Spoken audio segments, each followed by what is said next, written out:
Гледате Еврозум плус од Европскиот парламент во Брисел. Денеска тема е слободата на медиумите во земите членки на Европската унија. За жал, Унгарија е една од земите со најлошиот имидж.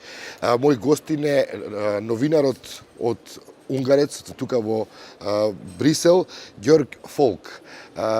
Ѓорг, welcome to my program. Good morning. I have invited you, having in mind that in your country you have as a member state, you have a problem with the freedom of the media.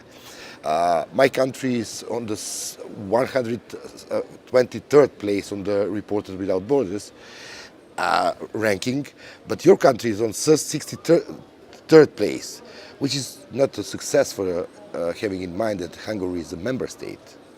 How do you comment this situation and this not good ranking for Hungary and the freedom of the media in Hungary?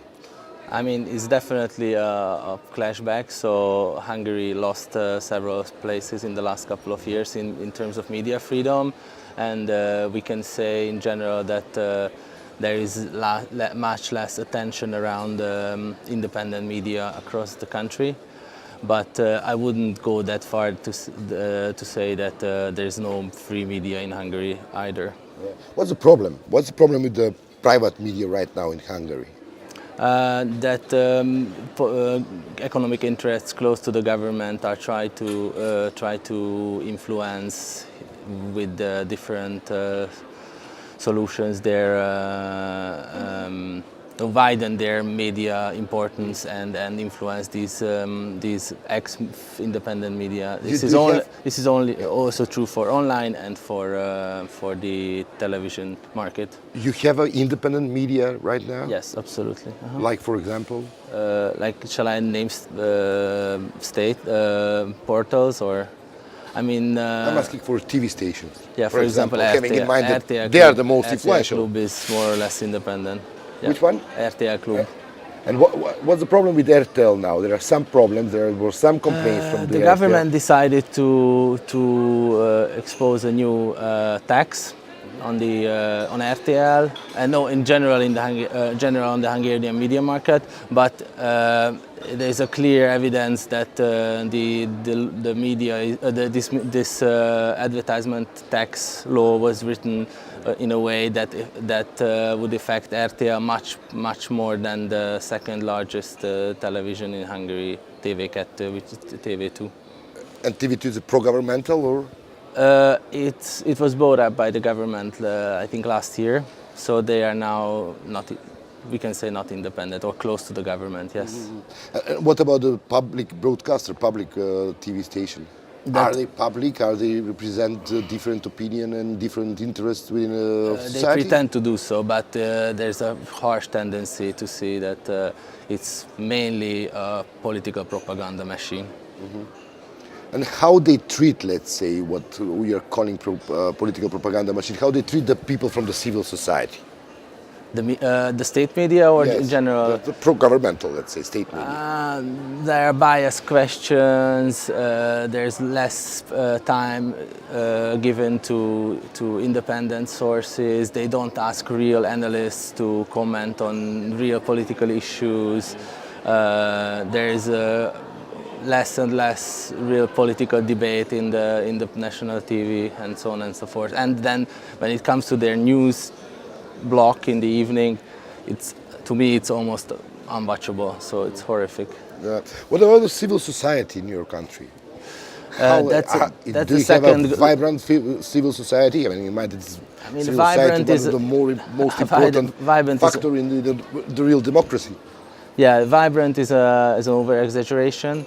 So since 1990, slowly an NGO society, a civil society was built up step by step. There was always a lack of funding, but in the last couple of years, since the second Orbán government in 2010 came into force, there is even more centralized regulation for the civil society, even less independent sources for independent NGOs who in their core deliver their main mission as being a watchdog for the state.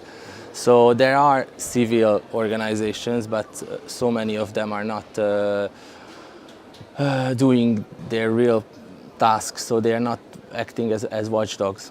In my country, the civil society, which is critical towards the government, they are called as a traitor, linked with Soros, linked with several conspiracy against the nation. What about the treatment of the civil society in your country? I'm talking about civil society who is criticizing the government. I mean, the Soros stigma is all around Hungary if it's about... so it's international. Yes, it's international, brands, yeah, absolutely. But the second leg of this is that lately the Hungarian government launched a massive attack against the civil grants available from the Norwegian fund, Liechtenstein Norwegian fund, and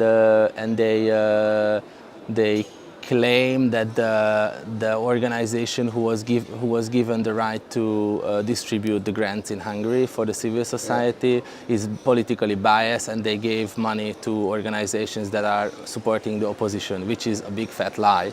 So it has nothing. Their main concern is that these NGOs are the last bastions of critical NGOs who stand up for an open society, for fundamental rights and for media freedom. Ѓорg, I can understand some of the genetics of some of the problem in my country, but what about your country, and having in mind that your member states and those problems that you mentioned arrived just after your membership in the European Union?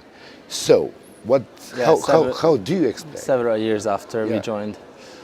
I mean, the European Union itself is not the solution for everything. It gives a framework of where we act. So the Orbán government is often trying to seek the limits or expand the limits of the European Union in this sense. And this means that the civil society is often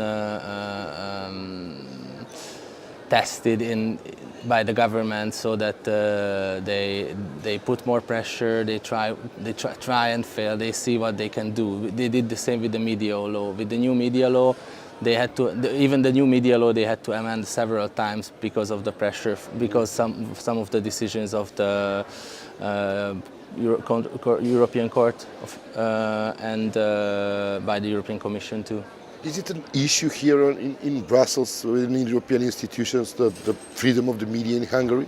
Lately not. No, I wouldn't say.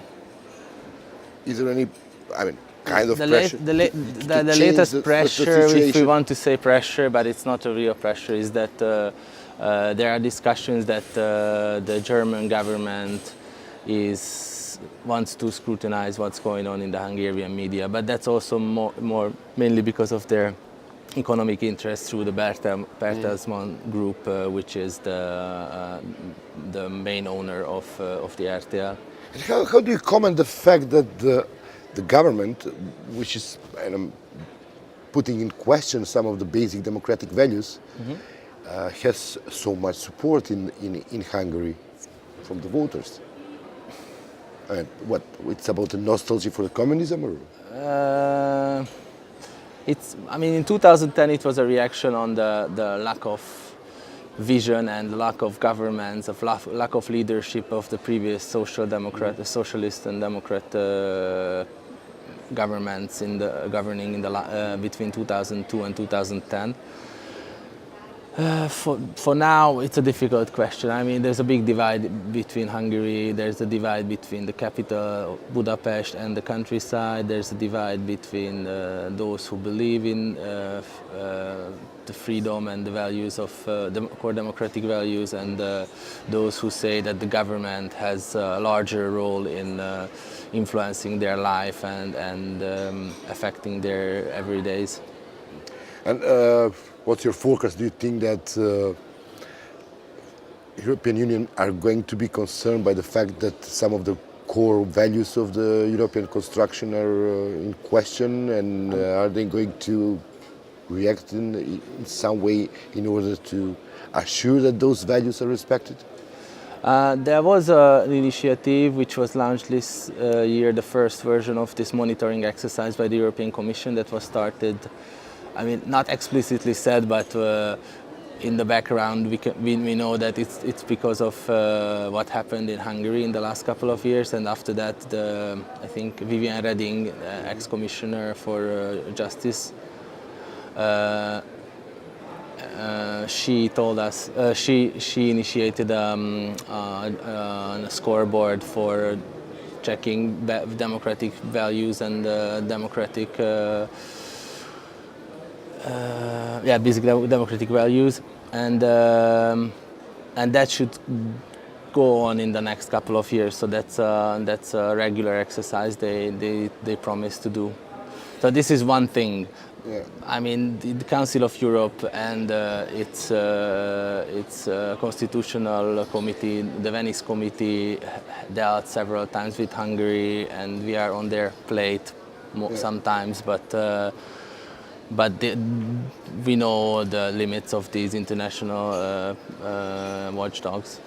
To finish this interview, what's your personal opinion about the quality of the journalism in Hungary? And do you see your perspective as a journalist, as a professional in Hungary?